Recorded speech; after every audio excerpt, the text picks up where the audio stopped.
तो हेलो दोस्तों, स्वागत है आप सभी का हमारे आज के इस नए वीडियो में। आज हम क्लास 10 का जो इंग्लिश बुक है उसका सेकंड चैप्टर आपके सामने लेकर आ गया हूं। तो अगर आपने चैप्टर 1 नहीं देखा है तो ज़रूर जाके देख लीजिएगा। उसमें मैं आपको बहुत एक्सप्लेन के साथ बताया हूं। तो उसी प्रकार मैं इस वीडियो में भी आपको एक्सप्लेन के साथ बताने वाला हूं। तो आप लोग वीडियो में कंटिन्यू बने रहिएगा। मैं आज 25 MCQ आपके साथ शेयर करने वाला हूँ। ओके, हम हिंदी में आपको बताएंगे, लेकिन यहाँ पर लिखा रहेगा आपका इंग्लिश में। तो आपके सामने पहला क्वेश्चन क्या है, who is the poet of the poem, यानी इस पोयम का लेखक कौन है। कौन सा पोयम का, डस्ट ऑफ स्नो। जो हमारा डस्ट ऑफ स्नो पोयम है उसका लेखक कौन है आपसे पूछ रहा है। तो आप जानते होंगे ये जो हमारा जो ये चैप्टर है डस्ट ऑफ स्नो, इसका लेखक है रॉबर्ट फ्रॉस्ट। कौन है, रॉबर्ट फ्रॉस्ट। तो ये आपको याद करना होगा दोस्तों, लेखक और लेखक ने कौन सा पोयम लिखा है, कौन सा स्टोरी लिखा है, ये आप लोग रट लीजिएगा, क्योंकि इससे आपका 2 नंबर बिल्कुल फिक्स है कि आ ही जाएगा। यहाँ पर आपको इसका सही आंसर भी देखने को मिल रहा होगा। नेक्स्ट क्वेश्चन आपके सामने है। देखिए यहाँ पर तो आपका आंसर लिखा हुआ है, इसको आप इग्नोर कीजिए, क्योंकि मैं आपको एक्सप्लेन करके बता रहा हूँ। क्योंकि हमारे झारखंड में क्या होता है, बच्चे इंग्लिश से बहुत ही ज़्यादा डरते हैं, क्योंकि उनको इस प्रकार एक्सप्लेन करके पढ़ाने वाले टीचर बहुत ही कम है। तो मैंने सोचा कि चलो उन लोगों के लिए एक थोड़ा सा हेल्प मैं कर दूँ। ओके, नेक्स्ट क्वेश्चन आपके सामने है, वाट फेल ऑन द पोएट। तो इस पोएट में पोएट ने क्या फील किया पोयम में। पोयम मतलब क्या होता है, पोयम मतलब कविता होता है। और इस पोयम में पोएट ने क्या फील किया, फील का मतलब क्या होता है, अनुभव करना। तो उसने अनुभव किया डस्ट ऑफ स्नो का। डस्ट ऑफ स्नो का क्या किया, अनुभव किया, फील किया। अगला क्वेश्चन आपके सामने है, from which tree. From which tree यानी कौन से ट्री में डस्ट ऑफ स्नो फॉल गिर रहा था। फॉल का मतलब गिर रहा था। ओके, तो वहाँ एक आपको, जब आप इस चैप्टर को पढ़ेंगे तो पता चलेगा। एक सेकेंड, अगर आप इंग्लिश चैप्टर का लाइन बाय लाइन एक्सप्लेन करके पढ़ना चाहते हैं, समझना चाहते हैं, तो ज़रूर नीचे कमेंट करके बताइएगा। मैं आपको नेक्स्ट वीडियो में ज़रूर इस प्रकार का एक वीडियो लेकर आऊँगा, जिसमें चैप्टर को एक्सप्लेन करके आपके साथ में शेयर करूँगा। ओके, तो डस्ट ऑफ स्नो कहाँ से फॉल हो रहा था, फॉल का मतलब कहाँ से गिर रहा था। ओके, तो ये एक ट्री था, उसका नाम था हेमलॉक ट्री। ट्री का क्या नाम था, हेमलॉक ट्री से snow of dust, dust of snow गिर रहा था। डस्ट का मतलब क्या होता है, धूल, धूल के कण, स्नो ऑफ डस्ट यानी धूल के कण। अगले क्वेश्चन को चलते हैं, विच बर्ड। बर्ड का मतलब यहाँ पक्षी हुआ। विच बर्ड मतलब कौन सी पक्षी सुक दी स्नो। स्नो का मतलब होता है बर्फ का टुकड़ा जो होता है ना, वो। तो यहाँ पर आपको क्राउ, क्राउ का मतलब पता है क्या होता है, कौवा, CROW, क्रो। नेक्स्ट क्वेश्चन है, the crow's action change the poet, यानी एक्शन चेंज हुआ, ये आपको बताना है। तो उसका मूड चेंज हो गया।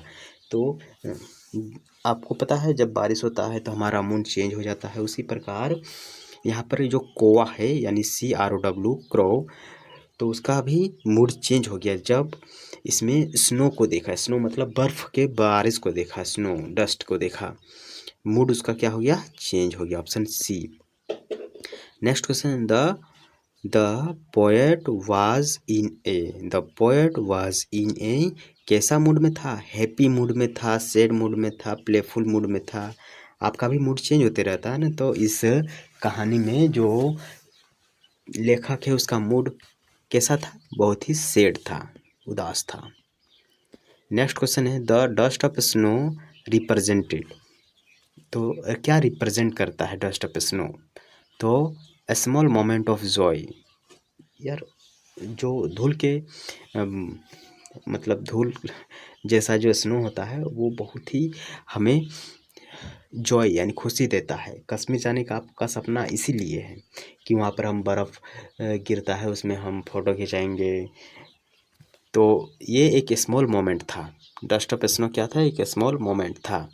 नेक्स्ट क्वेश्चन आपके सामने है, the poet had been having a इसका सही आंसर आपके सामने है बैड डे। तो उसने क्या अनुभव किया, उसका डे कैसा था, बैड डे था।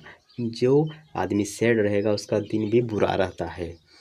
नेक्स्ट क्वेश्चन आपके सामने है, the crow is generally considered as a symbol of. आपके गांव में पता है जब लोग कौवा देखता है या बिल्ली देखता है तो वो किसका सिंबल होता है पता है, वो उसका सिंबल होता है डेथ एंड नेगेटिविटी, यानी नकारात्मक चीज़ और मृत्यु का सिंबल होता है।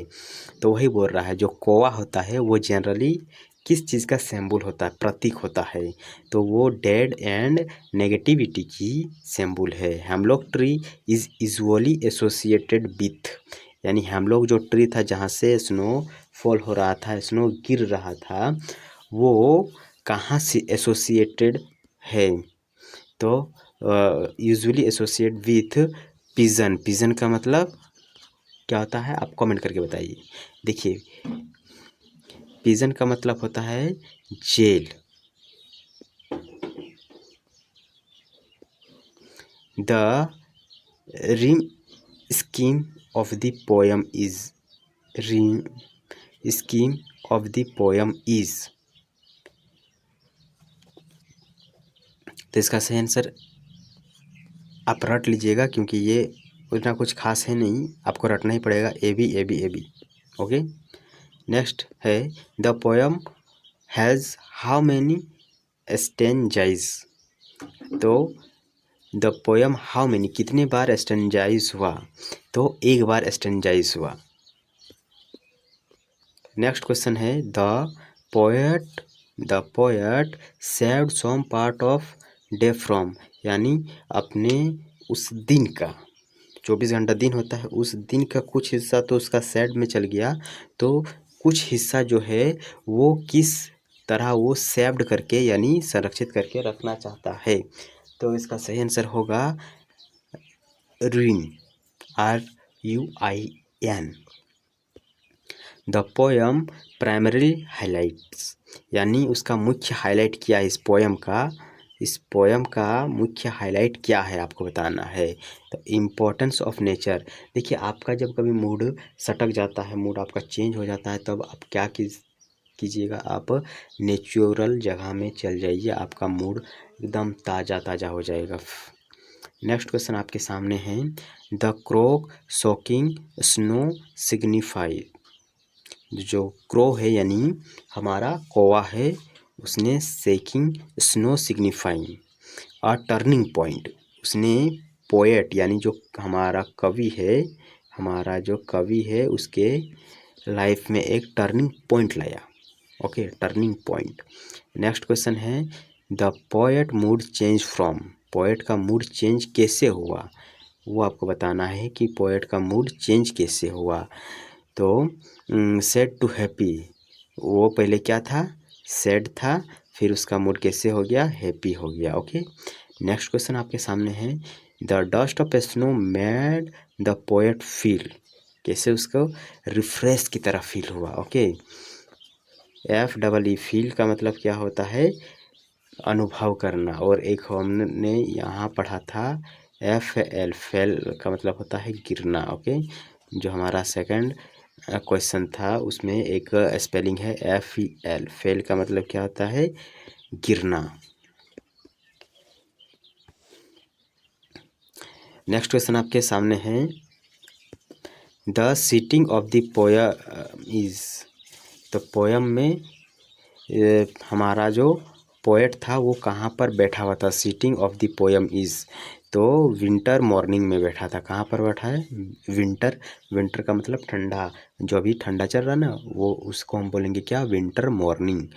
आगे आपका क्वेश्चन है the central theme of dust of snow, तो देखिए एक कहानी पूरा इतना बड़ा होता है और उस कहानी का कुछ भाग आपको ये देखने को मिलता है, कुछ भाग ये देखने को मिलता है, तो आपको पूछ रहा है ये सेंट्रल थीम क्या है। जो सेंट्रल थीम है इस पोएम का वो है हीलिंग पावर ऑफ नेचर, यानी नेचर का पावर आपसे बता रहा है, आपको समझा रहा है कि पावर कितना है नेचुरल का। जब हम थोड़ा सा सैड होते हैं तो हम फील्ड की ओर चल जाते हैं, वहाँ पे हम रिफ़्रेश होते हैं।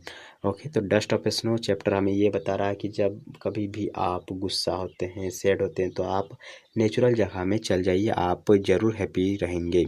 नेक्स्ट क्वेश्चन है the tone of the poem, इस पोएम का टोन कैसा है? तो रिफ्लेक्टिव है। कैसा है? रिफ्लेक्टिव। ये आपको याद करना होगा, इसका कोई शॉर्ट ट्रिक नहीं है। जब आपका टोन पूछे और जब आपका पोएम और उसका पोएट पूछे तो आपको याद करना होगा। तो ये जो डस्ट ऑफ स्नो चैप्टर है इसका रिफ्लेक्टिव टोन है। ओके, नेक्स्ट क्वेश्चन आपके सामने है which word best describe the poets initial state. Poet का जो इनिशियल का मतलब होता है स्टार्टिंग, क्या? शुरुआती स्टेट अवस्था के बारे में। तो ग्लूमी। ओके, ग्लूमी का थोड़ा मतलब होता है सैड। इनिशियल स्टार्टिंग में हमारा जो लेखक है वो सैड था, फिर वो सैड से क्या हो जाता है? हैप्पी हो जाता है। नेक्स्ट क्वेश्चन है the crow act was. Crow का मतलब क्या होता है? कौवा। ओके, काँव काँव करता है ना, वही कौवा के बारे में यहाँ बोल रहा है। तो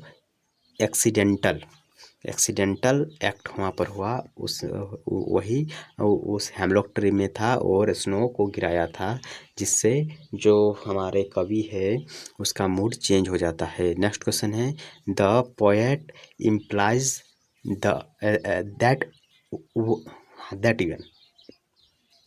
तो इसका सही आंसर क्या होगा? द पोएट इम्प्लाई मतलब क्या होता है? करना। Imply the event.